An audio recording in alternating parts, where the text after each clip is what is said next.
Alo.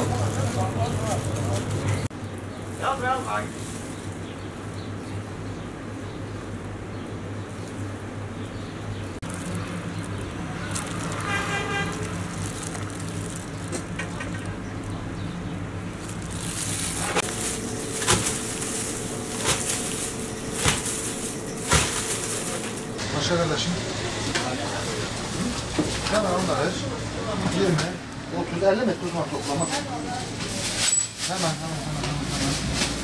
Sen.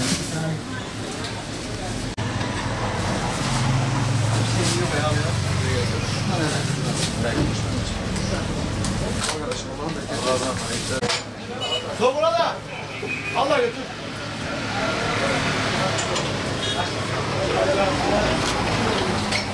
Kısıtlamalardan sonra hani bir nevi de olsa esnaf biraz rahatladı.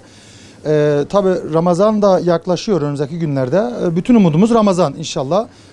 Daha hareketli günler bekliyoruz. Şu anda satışlar normalin biraz üzerinde ama biz işte Ramazan'dan dolayı biraz daha yükselmesini umut ediyoruz. Hem Ramazan hem de aslında bizim peynir sezonumuz başlıyor. Yani Ramazan'ın girmesiyle peynir sezonu da hareketlenecek diye düşünüyoruz. Yeni peynirler de çıkmaya başladı. Henüz daha fiyatlar da çok uygun. Yani müşterilerimizden böyle yoğun ilgi bekliyoruz Ramazan üstü inşallah. Hem kahvaltılık ürünler rağbeti çok görüyor hem de peynir sezonumuz başlıyor bizim. Böyle Ramazan'la beraber peynir sezonumuz da açılmış olacak inşallah. Patlıcan kalp borusu çaldı, turşu tüfeği eline aldı. Zeytin çavuş olmuş dayak atıyor, tezkereye göre yine Ramazan ayı oldu. Sevgi dolu şu gönlüm, bir kuş gibi kanatlı, dünyam sizinle güzel, hayat 11. ayın sultanıyla Ramazan ayıyla güzel. Tabii ki bu pandemi hepimizin bir psikolojisini bozdu. Ama biz isteriz ki Türk milleti olarak da bütün genel anlamda hiçbir zaman pes etmeyelim. Direktmen direnelim, çalışalım. Mücadelemiz yani ne kadar olursa olsun bizi feraha çıkaracak tek şey da inançtır, güvendir. Bu tabii ki süreç işlerin açılmasından dolayı inşallah bizim umudumuz açılmasından dolayıdır. İşte 11. ayın sultanı geldiği kimi her bir şekilde biz umudumuz da hazırlığımız da ona netaydır. Bizim burada mücadelemiz de bu. Şu an eksiklerimiz varsa da gerektiği gibi çalışmalarımız olsun. Esnaf olarak mesela malın her şeyin en kalitesini getirmeye çalışıyoruz. Burada bu pandemiden dolayı da ne kadar ince dokup sık dokuyoruz. Her şekilde kalitenin adresi güzel bir şekilde kal altında yöresel olarak da temsil ediyoruz yani bütün müşterimizi memnun ediyoruz. Ramazan'da yani mesela insanlar hepimiz için çok önemli olan şey mesela kalitenin mesela pendir mevsimi geldi bizim Antep pendirinin. Bu da Ramazan'da mesela şey olacak.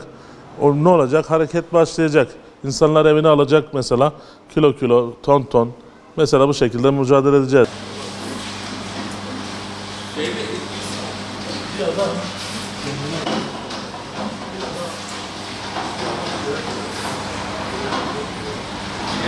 Rıfat, şuraya mesela şuraya da paylaşıyorsunuz.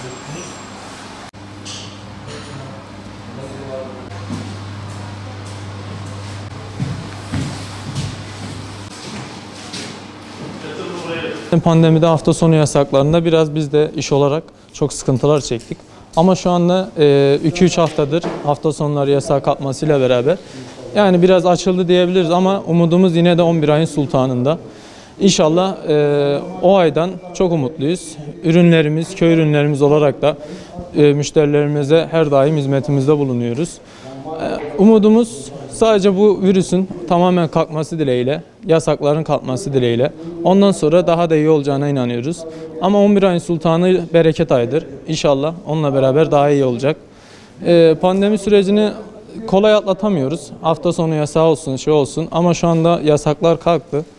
Daha iyi olacağına da inanıyoruz. 11 ayın sultanıyla da daha güzel günler gelecek diye umut ediyoruz. Ramazan ayı dediğimiz zaman hani en akşamları iftardan sonra insanlar yemek olsun, meyve olsun, çeşit olsun. Onun haricinde sahur vaktinde kaymak veya işte ne bileyim yöresel ürünlerimiz, peynir çeşitlerimiz, bal çeşitlerimiz.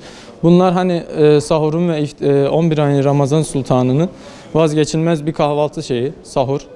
Ama dediğimiz gibi inşallah daha da iyi olacak. Biz yine hizmetimizde buradayız. Yasak olsa da olmasa da. Ama şu an yasak olmadığı için daha da umutluyuz. İnşallah daha da güzel olacaktır Ramazan ayında.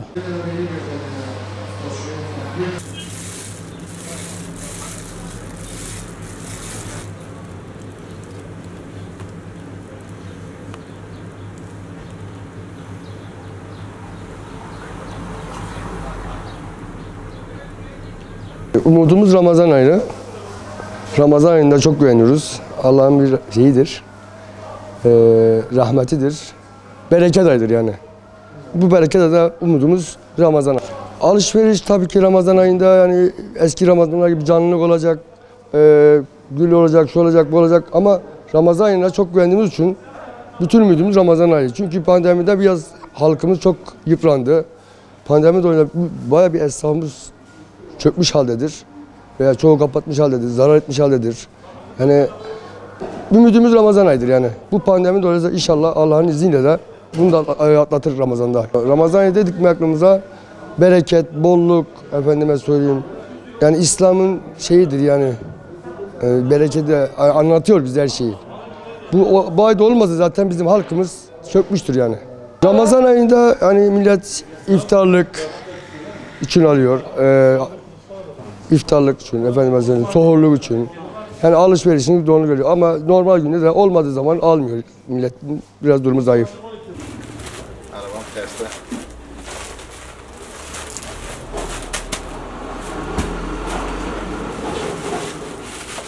Bizim de herhalde. Biz o şarkıları açtık ya Bir seneden beri işler biraz durgundu pandemiden dolayı. Ama bizlerde kargo olduğu için biraz hareket vardı. Ramazan da geliyor inşallah.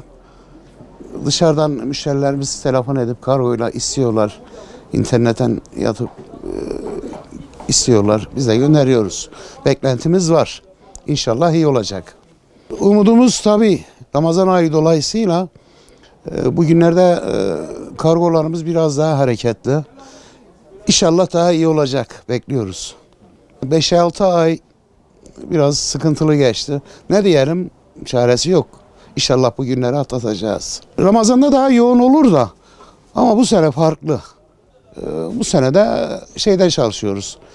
Kargolara çalışıyoruz.